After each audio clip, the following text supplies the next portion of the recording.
This video continues illustrating the nature of American civil government, the nature of the Union of the States. It addresses who created the Constitution and why that is important, the various issues some had with certain clauses of the Constitution and what they were told they meant and how they would be interpreted, and the purpose of the Bill of Rights. It is largely assumed today that one needs a law degree to understand the Constitution. To understand the evolution of the Constitution as a result of innovative and at times baseless and arbitrary interpretations, that would probably be a safe assumption. However, this idea that you need a degree to understand the Constitution is completely at variance from what earlier Americans believed, including its framers. Recall that 13 nation-states were created when independence was declared. Recall that Britain recognized each individual state as an independent nation-state on par with other nation-states, such as Spain, France, and Britain herself, when America's secession from Britain was complete, when the American Revolution was over. Certainly the 13 states had a League of Friendship, a union under the Articles of Confederation once it was ratified in 1781. But what finally brought the independent, sovereign states together under a new unified federal government? A brief review of history that led to the Constitutional Convention reveals that some believed the government under the Articles was too weak, and that this weakness threatened the peace and stability of the 13 states. Three alleged weaknesses often highlighted by historians include the inability to levy taxes, regulate commerce, and raise an army. These weaknesses, we are told, made it less likely that the 13 states, united by the Articles, would, among other things, remain free, avoid confrontation with each other as they were experiencing trade wars, and gain respect from foreign nations. The status quo under the Articles made the 13 states vulnerable to too many threats. The catalyst that would eventually lead to the end of the Confederation Congress and the adoption of the Constitution was Shays' Rebellion. It was argued by those who wanted the government under the Articles to be stronger that Shays' Rebellion was evidence of mobocracy. Fear increased that the whims of the masses would dictate legislation, which would threaten God-given, inalienable rights. For these reasons and more, a constitutional convention was called where state delegates were instructed to reform and revise the Articles. The delegates ended up throwing out the Articles and designing a new constitution. By September 17, 1787, the new constitution was written and signed by most of the state delegates. Was it at this moment that the United States under this new system was born? No. And why not?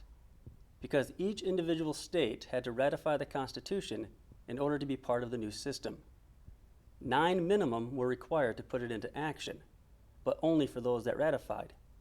That means if a state did not ratify the Constitution after 9 or 10 did, they would be considered an independent nation state, still on par with the likes of Spain, France, and Britain.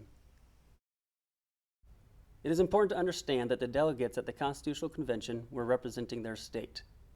And it was these delegates from each of the states that attended who wrote the Constitution. And the powers listed in the Constitution, where did they come from? They came from the sovereign states. Remember, the colonies became sovereign states, nations, when declaration was declared and the war was won. It is important to know that sovereign means the states, these nations, retain all the powers, all the authority that rightfully belong to states. They were not inferior in any way to other states, such as Portugal and France. They were the same, as mentioned before. So why create a new government, which would mean a state would have to delegate away some powers, some of its authority?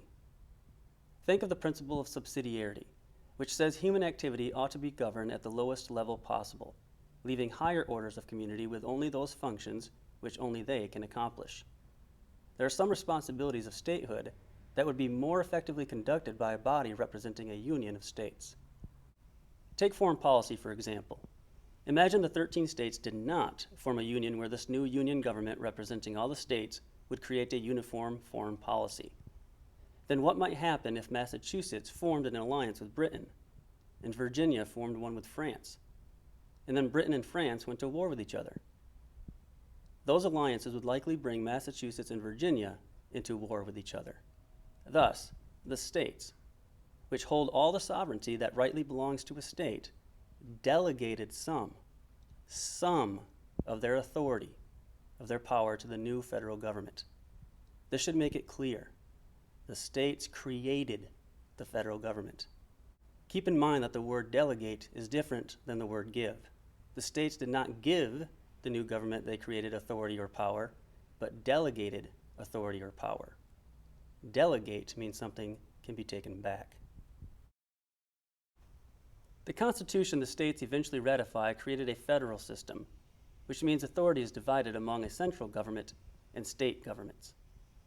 During the ratifying phase, those that supported the ratification of the Constitution were called Federalists. Those who opposed ratification were called Anti-Federalists. The ratification of the Constitution was no slam dunk. There were some states where ratification was very uncertain.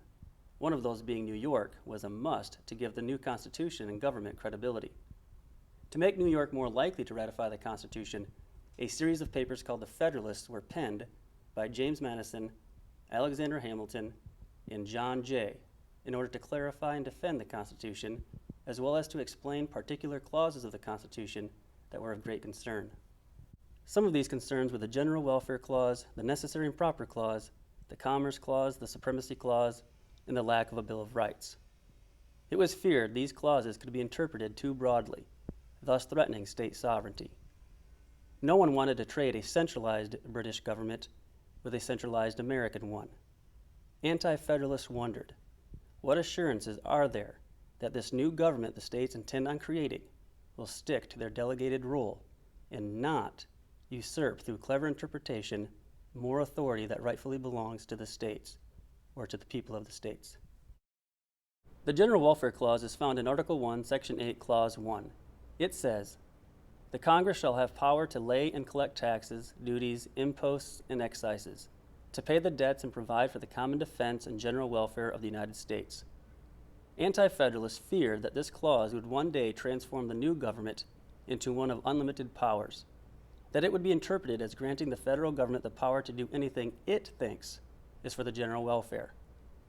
At the state ratifying conventions, Anti-Federalists were assured that this interpretation could never happen. To understand why this was believed, we must first define some terms.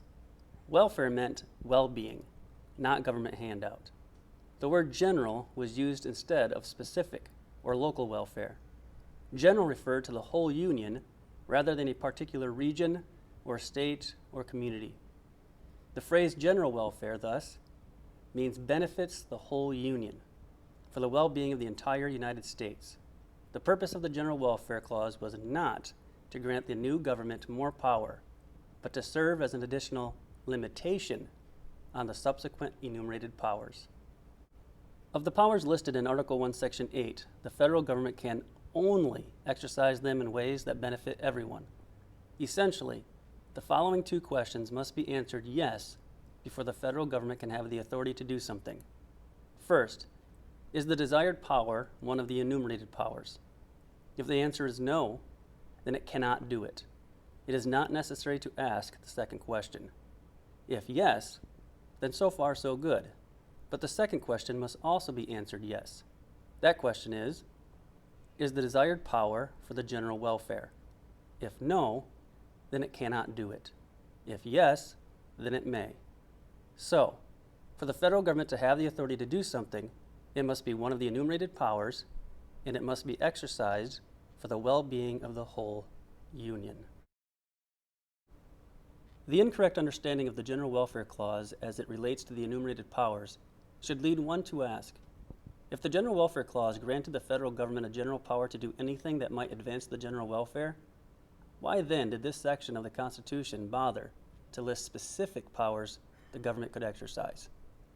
There is no point, in other words, in specifically listing powers if you also intend to include a clause that grants government the power to do anything it thinks will advance the general welfare. According to James Madison, the clause authorized Congress to spend money, but only to carry out the powers and duties specifically enumerated in the subsequent clauses of Article 1, Section 8, and elsewhere in the Constitution. Madison also said, in its fair and consistent meaning, the General Welfare Clause cannot enlarge the enumerated powers vested in Congress. This was Jefferson's view as well. To interpret the words general welfare as granting the federal government a distinct and independent power to do any act they please, which might be for the good of the Union, would render all the preceding and subsequent enumerations of power completely useless. Those who supported ratification of the new Constitution loudly and clearly explained that the federal government would have only those powers expressly delegated to it. The General Welfare Clause does not grant additional powers beyond those that are enumerated. Another clause that received a lot of attention during the ratification process was the Necessary and Proper Clause, found in Article 1, Section 8, Clause 18. It is also known as the Elastic Clause, because over time politicians have argued the clause implies Congress has more powers than those listed, and thus have stretched its meaning to include powers not expressly delegated. The Necessary and Proper Clause says, "To make all laws which shall be necessary and proper for carrying into execution the foregoing powers."